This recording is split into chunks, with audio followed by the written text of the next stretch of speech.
Hello বন্ধুরা, smart mindset চ্যানেলে আপনাদেরকে স্বাগতম। যখনই আমরা স্টক মার্কেট সম্পর্কে শুনি, তখন আমরা দুই ধরনের মানুষ দেখতে পাই। একদিকে কিছু লোক বলবে আপনি প্রতিদিন 5 থেকে 10 হাজার টাকা আয় করতে পারবেন, আর অন্যদিকে কিছু লোক বলবে যে আপনি এতে লং টার্মে কোটিপতি হতে পারেন, মানে আপনি এতে ট্রেডিং করতে পারেন অথবা লং টার্ম ইনভেস্ট করতে পারেন। তাহলে আপনাকে কি করা উচিত, ট্রেডিং নাকি ইনভেস্টমেন্ট? কোনটাতে আপনি বেশি টাকা আয় করতে পারবেন কম রিস্ক নিয়ে?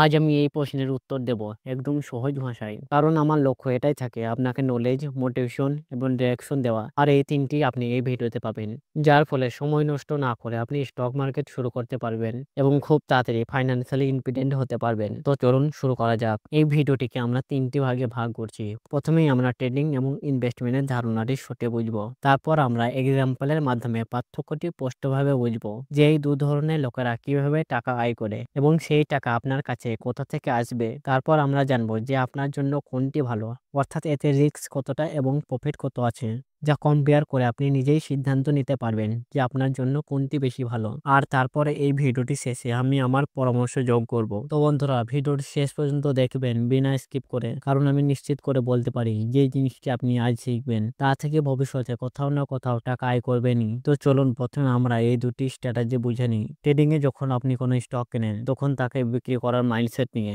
যেমন স্টক, ফিউচার, অপশন, বিটকয়েন বা কোনো জিনিস যা আপনি কিনে বিক্রি করেন এবং তার পার্থক্য থেকে আপনি প্রফিট বের করেন। কিছু ট্রেডার আছে যারা কয়েক মিনিটের মধ্যে স্টক কিনে বিক্রি করে দেয়, আর বাজারে যে ছোটখাটো ওঠানামা হয় 1-2%, তার থেকেই তারা তাদের প্রফিট বের করে নেয়। এখন আপনি জিজ্ঞাসা করবেন এটা কিভাবে সম্ভব? তো এই জিনিসটা আমরা একটু পরে এক্সাম্পলের সাথে ডিটেলসে জানবো। এখন অন্যদিকে লং টার্ম ইনভেস্টকারীরা শুধু স্টক কেনেন আর এই ধরনের কোনো কন্ট্যাক্ট কেনেন না, আর তারা তাদের স্টক লং টার্ম ধরে রাখেন, যেমন 10 বা 15 বছর বা সারা জীবন। কারণ তাদের মাইন্ডসেট এমন হয়, যখন কোনো কোম্পানি ভালো করে তখন তার প্রাইস বাড়তেই থাকে, যার কারণে লং টার্মে সেই স্টকের প্রাইস ওপরে যায়। শর্ট টার্মে সেই স্টকের প্রাইস তার রিয়েল ভ্যালু থেকে একটু ওপরে নিচে হতে পারে, কিন্তু লং টার্মে সেই স্টকের প্রাইস তার আসল ভ্যালুকে ফলো করে। তো লং টার্ম ইনভেস্টকারীরা কোম্পানির রিয়েল গ্রোথ থেকে তারা তাদের প্রফিট বের করে।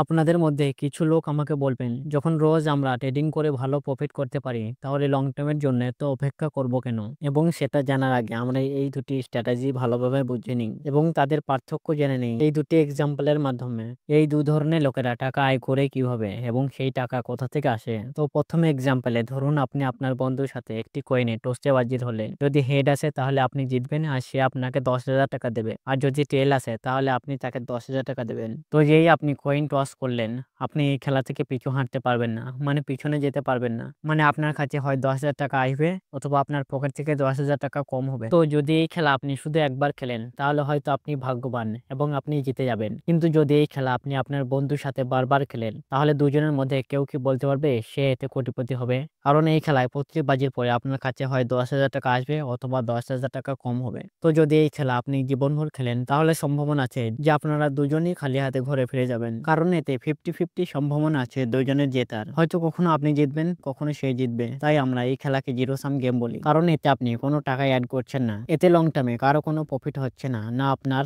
না আপনার বন্ধুর, না সরকারের, না সমাজের। শুধু আপনারা দুজনেই খেলায় সময় নষ্ট করছেন। কিন্তু তবুও কিছু লোক এই খেলা খেলছে। এখন কয়েকদিন পর এই খেলায় খুব বড় একটা সমস্যা আসে, সেটা হলো যে টাকা হারে সে সহজে টাকা বের করে না। হারার সাথে সাথেই সেই লোক পালিয়ে যায়, কারণ হেরে টাকা দিতে কার ভালো লাগে। আর তখন এই খেলায় আরো একজন লোকের প্রবেশ হয়। সে বললে আপনারা দুজন আপনাদের বাজিতে লাগানো টাকা আমার কাছে জমা করে দিন। বাজি লাগানোর আগেই আপনারা নিজেদের টাকা দিয়ে দিন, যাতে কেউ পালাতে না পারে। আর আপনি তাকে প্রতিবার টচ করার জন্য 1% ফি দেবেন তার সেবার জন্য। এই তৃতীয় লোকটিকে আমরা ব্রোকার বলি। আর তারপর এই খেলায় চতুর্থ একজন লোক প্রবেশ করে। এই সেই লোক যার বাড়িতে বসে আপনারা এই খেলা খেলছেন। তো আপনাদের মধ্যে যে জিতবে সে তার জেতা টাকা থেকে 15% দেবে, আর যে হেরেছে তার দেওয়া দরকার নেই, কারণ সে বেচারা হেরেছে। আর আপনাদের দুজনের কাছে এটাও খুব লজিক্যাল মনে হচ্ছে। আর এই বাড়ির মালিককে আমরা সরকারও বলি। তো কয়েক মাস পর আপনারা দুজন এটা দেখছেন যে আপনারা দুজনের মধ্যে তো কেউ ধনী হতে পারছেন না, কিন্তু ব্রোকার ধনী হয়ে যাচ্ছে। আর তাই সে সব সময় আপনাদেরকে উৎসাহিত করতে থাকে। যখন আপনারা খেলা ছেড়ে বেরিয়ে আসেন, সে আপনাদের লোভ দেখায়, দেখো সে তোমার স্বপ্নের গাড়ি নিয়ে নিয়েছে, তুমিও নিতে পারো। আসলে কিছু সময় পরে এই দালালের কাছে এত টাকা চলে আসে, যা সে খুব চতুরতার সাথে এই ব্যবসাকে বাড়ানোর জন্য ইনভেস্ট করছে, মার্কেটিং করার জন্য। আর সে আরো নতুন নতুন খেলোয়াড় খুঁজেও নিয়ে আসছে। আর তারপর আবার কয়েকদিন পর আপনারা দুজন একটা খুব অদ্ভুত জিনিস লক্ষ্য করেন, আর সেটা হলো আপনারা দুজন নিজেদের মধ্যে খেলার পরেও আপনাদের দুজনের টাকা শেষ হয়ে গেছে। গেছে। এটা কিভাবে হতে পারে? আপনাদের দুজনের মাথায় এটা ঢুকছে না। আর তারপর আমরা এই গেমে পঞ্চম এক লোক যোগ করি, যে হলো আপনার বন্ধু রাজু। সে আপনাকে বোঝায় যে এটাই এই জন্য হয়েছে কারণ আপনারা ছোট ছোট ফি দিয়ে আপনাদের দুজনের সমস্ত টাকা এই দুজনের কাছে ট্রান্সফার করেছেন, যাকে আমরা ফিক্সড কস্ট বলি, সহজ ভাষায় ট্রানজাকশন কস্ট। এখন দ্বিতীয় এক্সাম্পলে আবার দুই বন্ধু আছে, এক বন্ধুর ব্যবসা করে আর অন্যজনের কাছে অনেক টাকা আছে। তো যার কাছে টাকা আছে সে তার ব্যবসায়ী বন্ধুকে সেই টাকা দেয় যাতে সে তার ব্যবসায় লাগায়। তো আমরা এই টাকাওয়ালা বন্ধুকে ইনভেস্টকারী বলি আর ব্যবসায়ী বন্ধুকে ইনভেস্টকারী প্লাস ম্যানেজার বলি। তো এখন এই ম্যানেজার তার ব্যবসায় খুব পরিশ্রম করে আর টাকা আয় করে, আর তার ধনী বন্ধুকে প্রতি বছর তার প্রফিট দেয় সরাসরি তার ব্যাংক অ্যাকাউন্টে ট্রান্সফার করে। এটাকে আমরা ডিভিডেন্ডস বলি। আর সাথে একটা পেপার রিপোর্ট বানিয়ে প্রতি বছর তাকে ইমেলে পাঠাই যে সে ব্যবসায় কতটা লাভ করেছে, সে ভবিষ্যতে ব্যবসাকে কিভাবে গ্রো করবে, আরো এই সব ইম্পর্টেন্ট জিনিস তাতে লেখা থাকে। এটাকে আমরা অ্যানুয়াল রিপোর্ট বলি। এখন বন্ধুরা, সবচেয়ে বড় প্রবলেম এখানে এটা দাঁড়িয়েছে যে এই ইনভেস্টর কোনো কারণে সে তার ব্যবসায়ী বন্ধুর সাথে দেখা করতে পারে না। তো সে যখনই তার টাকা ইনভেস্ট করে তখন সে এই ব্রোকারের সার্ভিস ইউজ করে, সেও তার টাকা সেই ব্রোকারের মাধ্যমে ইনভেস্ট করে, যার কারণে বাকি সবার মনে খুব বেশি কনফিউজ হচ্ছে যে এই খেলাটা কি, এতে লোকেরা টাকা আয় করে কিভাবে। একদিকে কেউ বলে এতে অনেক টাকা আয় করতে পারো, আর অন্যদিকে কিছু লোকের কাছে থেকে শুনতে পাওয়া যায় যে এতে আপনি সব টাকা হারাতে পারেন। তো বন্ধুরা, এই দুটি এক্সাম্পল থেকে আপনি কিছুটা হলেও ধারণা পেয়ে গেছেন যে ট্রেডিং আর ইনভেস্টিং থেকে লোকেদের টাকা কোথা থেকে আসে।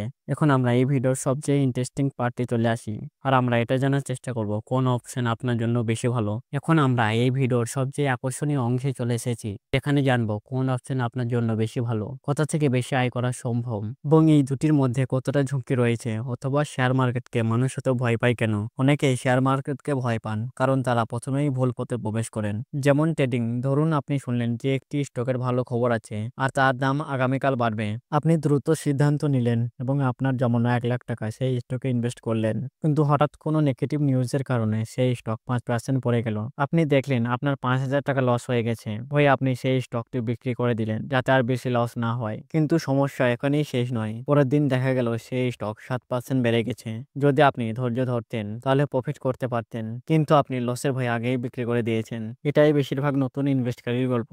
প্রথম দিনেই ট্রেডিং এ ঢুকে লস করে ফেলেন, তারপর শেয়ার মার্কেটকে ভয় পেতে শুরু করেন এবং এটাকে জুয়া ভাবেন। এমন সময় আপনার বন্ধুরও কি আপনাকে একটি গুরুত্বপূর্ণ বিষয় শেখায়, ট্রেডিং এ আপনি শুধু একবার নয় দুবার সঠিক হতে হবে, কোন স্টক বাড়বে এবং কখন বাড়বে এটি অনুমান করা কঠিন, এবং এখান থেকেই ট্রেডিং এর সবচেয়ে বড় ঝুঁকি তৈরি হয়। ট্রেডিং এর আসল সমস্যা হলো ট্রেডিং এ আপনি যদি একবার ভুল করেন তাহলে আপনার টাকা স্থায়ীভাবে হারিয়ে যাবে ও ফিউচারে রিকভারি হওয়ার সম্ভাবনা খুব কম। ট্রেডিং এ 90% নতুন ট্রেডাররা 90 দিনের মধ্যে তাদের 90% টাকা হারায় এবং ক্যাপিটাল হারালে খেলা শেষ। তাহলে সঠিক উপায় কি? সঠিক উপায় হলো লং টার্ম ইনভেস্টিং।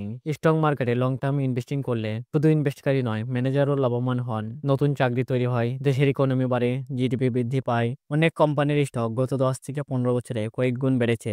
যারা ধৈর্য ধরে ইনভেস্ট করেছিল তারা প্রচুর প্রফিট করেছে। এর কারণ হলো তারা পজিটিভ সাম গেম খেলেছে এবং কম্পাউন্ডিং এর সুবিধা নিয়েছে। আর ট্রেডিং এ একবার হারলেই আপনার ভবিষ্যতে সমস্ত সম্ভাবনা শেষ হয়ে যায়, কারণ হারানো টাকা কম্পাউন্ড হয় না। ট্রেডিং এ কিছু মানুষ সত্যিই লাভবান হতে পারে, কিন্তু সেটি করতে হলে আপনার প্রচুর অভিজ্ঞতা লাগবে। প্রতিদিন নির্দিষ্ট সময় ট্রেডিং এ দিতে হবে, বড় ক্যাপিটাল নিয়ে খেলতে হবে। যদি আপনি নিশ্চিত না হন যে আগামীকাল 9টাতে এসে আপনি কম্পিউটারের সামনে থাকবেন কিনা, তাহলে আপনি ভুল পথে যাচ্ছেন। অনেকেই চায় তারা কিছু না করে মাসিক আয় পাক এবং তাদের ওয়েলথ বাড়তে থাকুক। এটি লং টার্ম ইনভেস্টিং এর মাধ্যমে সম্ভব, তা শেয়ার বাজারে হোক বা রিয়েল এস্টেটে। যদিও রিয়েল এস্টেটে বড় ক্যাপিটাল লাগে, সবার জন্য সম্ভব নয়, কিন্তু স্টক মার্কেটে আপনি কম পুঁজিতে ইনভেস্ট করতে পারেন এবং আপনার প্রফিট সরাসরি ব্যাংক অ্যাকাউন্টে চলে আসে, আপনি যেখানেই থাকুন না কেন। এটাই আসল ফিনান্সিয়াল ফ্রিডম। ভিডিওটি ভালো লাগলে অবশ্যই লাইক দিয়ে বন্ধুদের সাথে শেয়ার করে দিন। এই ধরনের আরো ভিডিও পেতে চ্যানেলটিকে সাবস্ক্রাইব করতে ভুলবেন না। আর যারা আগে থেকেই সাবস্ক্রাইব করে রেখেছেন তাদের অসংখ্য অসংখ্য ধন্যবাদ। আজকের ভিডিওতে এই পর্যন্তই, দেখা হবে আবার নতুন কোনো ভিডিওতে।